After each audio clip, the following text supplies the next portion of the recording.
Thank you again for coming tonight. We were thrilled that Dr. Voltz accepted our invitation to be our facilitator this evening with the filmmaker, Stanley Nelson.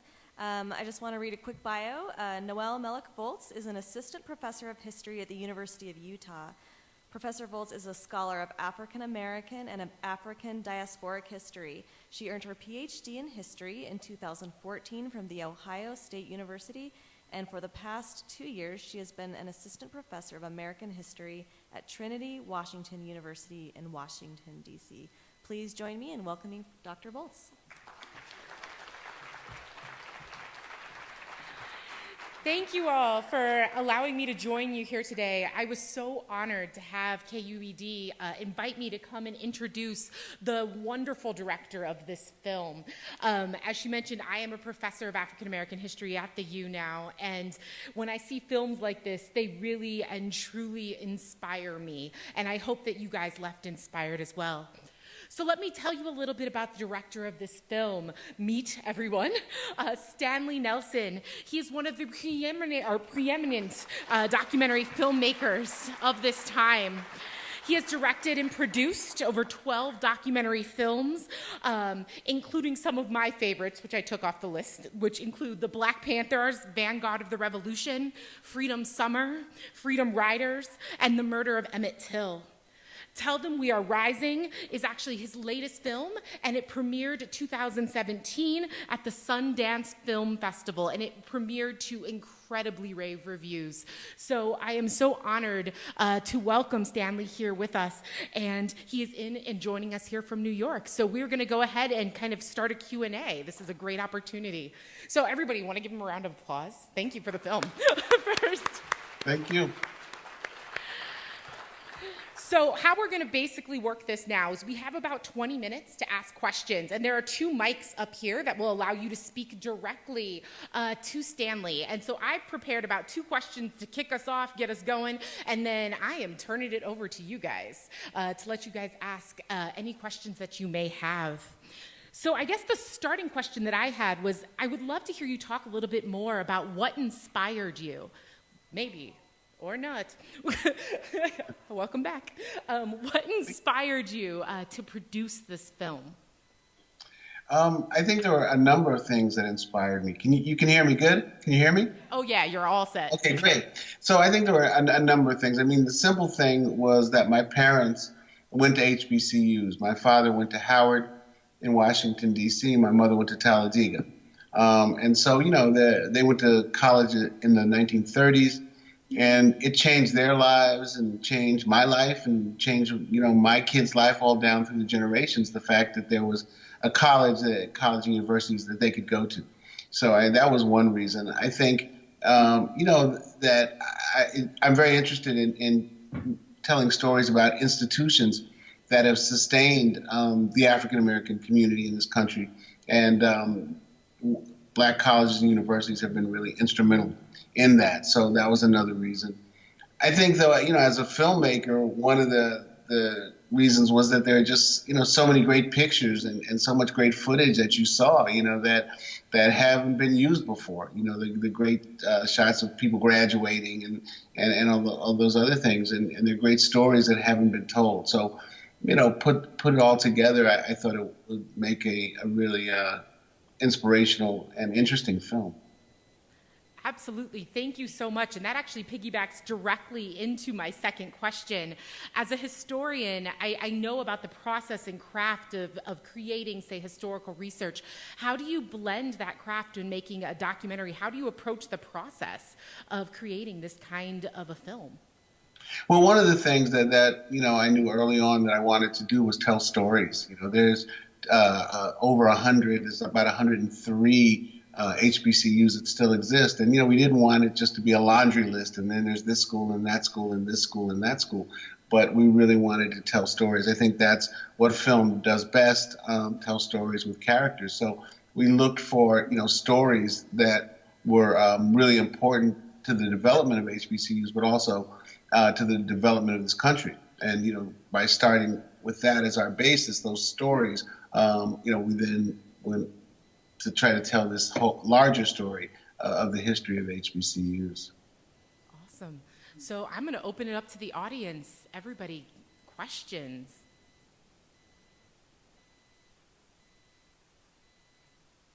Yeah, absolutely. Hello, Mr. Nelson. Hi. Timo here. In the pre-recorded bumper to the film, you said something about an online repository of information, memorabilia, and texts about black colleges, if I understood you correctly. And I wonder how that project's going.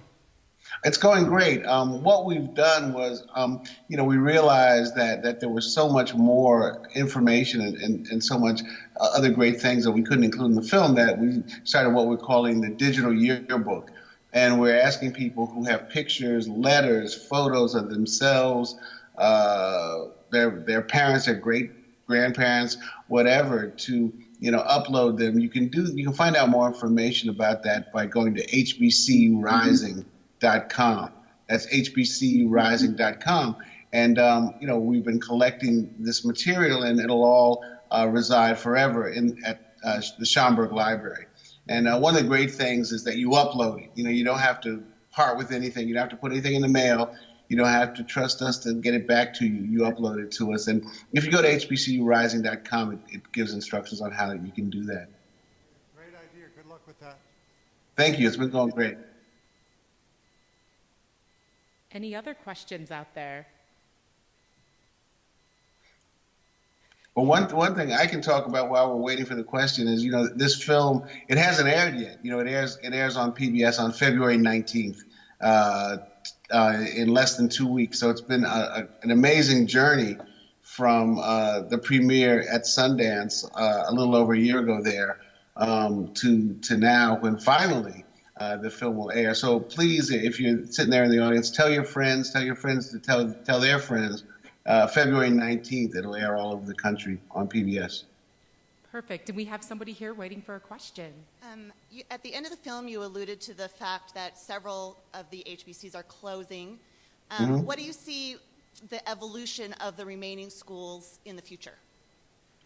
I think that the future for so many of the schools is really bright. There's actually been an uptick in applications for some of the schools over the last couple of years, as in some ways, in some places, this country has become more racialized than it ever was, or not ever was, but more racialized than it was in the last few years. And some African American youth are choosing to try to, go to a safe space, a safe intellectual space for 4 years. And so there have been an uptick of applications. But, one of the things that HBCUs have dealt with from their beginning is finances. Finances have always been difficult. So, that's where they are today. And one of the things that we hope the film will encourage people to do is support HBCUs, either through your HBCU of your choice, the United Negro College Fund, Thurgood Marshall College Fund.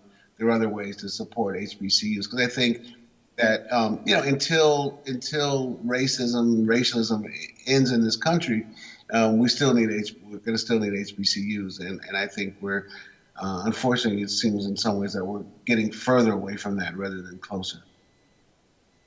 Absolutely. Any other questions? Oh yeah, absolutely. Come join us. How are you, Mr. Nelson? I'm fine. How are you? Yeah, nice to talk to you. Actually, Professor Bowles named a couple of your documentaries that I didn't realize you were the same director of. I really appreciated the Black Panthers Vanguard of the Revolution, which I saw last year, I think, on PBS as well. So I'm a product of an HBCU. My dad went to Dillard University. My brother and his wife went to an HBCU in Georgia. I have a cousin right now at Southern, which was showed here. And I wanted to talk, somebody stole my question. I was going to talk to you about how in recent years, more black students are attending HBCUs. And then I guess to build on that, how can we support the growth of HBCUs going forward? I think it's very easy to support HBCUs financially. Again, United Negro College Fund, the Thurgood Marshall College Fund exists as funding fundraising organizations for HBCUs, or you can support your local HBCU. That's very easy to find out how to do that, whichever one you want to support. So I mean, I think that's really important. You know, we've traveled to, I don't know, probably 12 HBCUs in the last 2 weeks or so. And you know, the school spirit is just incredible. I mean, people show up, you know, whenever we have a screening in their school colors or their fraternity and sorority colors. But one thing we want to encourage people to do is to give and to give back. And, you know, that goes not only for African Americans, but all Americans. You know, I think this is a vital institution. You know, the statistics are just amazing. Still, HBCUs graduate a huge portion of African Americans, you know, African American judges, lawyers, doctors come out of HBCUs, engineers come out of HBCUs still today. So, I think that they should be supported and any way they can. Absolutely. Another question. Hi. I actually saw your film last year at Sundance, so I was excited to bring my teenagers tonight to see this. So thank you guys for allowing us to come.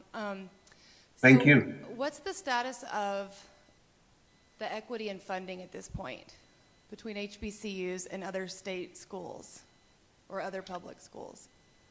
You know, I have to admit, I'm not an expert on that.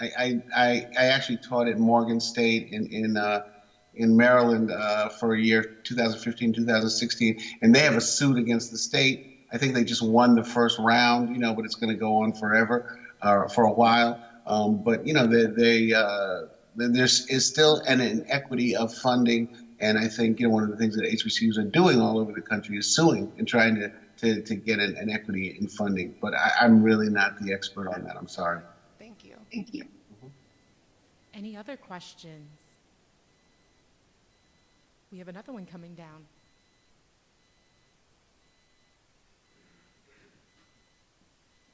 So those of us here at the screening were asked to take a survey about the impact the film has had on us, what we're going to go out and do differently as a result of seeing the film. And I'm curious, as a filmmaker, as the filmmaker, what impact are you hoping your film will have, and what impact has it had for you personally? You know, that's a funny question, because as a filmmaker, you know, for me, when I'm making the film, I'm really not looking for it to have a particular impact. I'm looking for, you know, for a film that will make people so they don't fall asleep. You know, that's what I'm trying to do. But you know, you know, one of the greatest compliments I ever got for a film was when we screened The Murder of Emmett Till in Salt Lake City, and you know, we screened it for high school students, and this one girl walking out of the screening, walked by me and said, "That was good." You know, it's like that. I mean, the reason why I repeat it now is because I remember it. You know, it meant so much to me that's what she felt. So, I mean, I think that, you know, there's so many different ways that you can look at this film and take this film. One of the interesting things for us in making the film was that we knew that there would be people, you know, who see the film whose parents went to HBCUs, they went to HBCUs, their grandparents went to HBCUs. You know, they know a lot about it. There were other people who would walk in and don't know what HBCU stands for. So, you know, we wanted to make a film that would appeal to all people and have something to say, no matter what you come to the film with. So that's what we were trying to do here. Fantastic. And if there's any other questions, feel free to make your way down. In the meantime, I have a question. Sure. What's the next filmmaking frontier for you? What is the next topic you're going to try to tackle? Well, you know, this is part of this 3-part series that we're doing for PBS. So the first was Black Panther's Vanguard of the Revolution, which premiered at Sundance a few years ago, and then this Telomere Rising, which premiered at Sundance a year ago. And we're working on a film now called Creating a New World, which is about the economics and business of the Atlantic slave trade, and looking at the slave trade as this worldwide business that you know, people always say, oh, well, you know, that changed the world. You know, Ken Burns says baseball changed the world. I think the slave trade, without a doubt, changed the world. As somebody who teaches many of your films, I have to say I am insanely excited about that, even if that's a little weird and twisted. Absolutely. Do we have any other audience questions? Well, actually, we have some really exciting news for each and every one of us here. Somebody is going to be in Salt Lake City, I've heard, in April. What are you going to be doing on your visit here? I'll be there at the University of Utah, and we're going to be showing Freedom Riders, I do believe, and talking about Freedom Riders, and I'm really looking forward to that. They've asked me to come out there a long time ago, and we've had this on the schedule for a long time, so I'm really excited about getting closer and finally gonna really happen. So I'm really looking forward to that. Oh, I'm so excited for you to come and hopefully get a chance to meet you. And I invite all of you to come back in April and meet Stanley in person. He will be here in April. And if you're interested in signing up to find out more information about when that screening will be, you can go ahead and leave your email with KUED, and they will make sure that you are blasted out about the contact information about that film screening. Yeah, again, I'm really excited about it. Freedom Riders was one of those films where, just everything kind of went right and fell into place. It's a film that, I'm really, really proud of. There's just so many surprises in that film. It's a real roller coaster ride, and I really will enjoy, showing it there. So I'm looking forward to it. Absolutely, and I can say personally, I've actually taught, and when we're teaching courses, you have to find a way to put a little bit of a clip in and throw something in and then get back to lecture. I showed about 10 minutes of Freedom Riders, and as soon as I started to turn it off, the students literally rioted, and they made me play it for the rest of the class period because they were so invested in the film. And I know that if you guys come to that screening, you will absolutely be inspired as well. So thank you for that film as well. Thank you so much. Thank you. Thanks. Yeah. Thank you so much for joining us here, Stanley. We are so happy that you are here and that we were able to get a chance to speak with you. Thank you to the audience for coming and spending your evening with us. We would like to remind the audience that this film, Tell Them We Are Rising, is going to be premiered on KUED February 19th at 8 p.m. So definitely check it out. Tell your friends, tell your family that you can share this wonderful story with them as well. Again, February 19th at 8 p.m. You can see this film again. Thank you so much for your time, everyone. Have a wonderful evening, and thank you again, Stanley. Thank you all so much. Thanks. Bye. Hope see you in a month or two. I will see you in April. All right. See you then. I look forward to meeting you in person.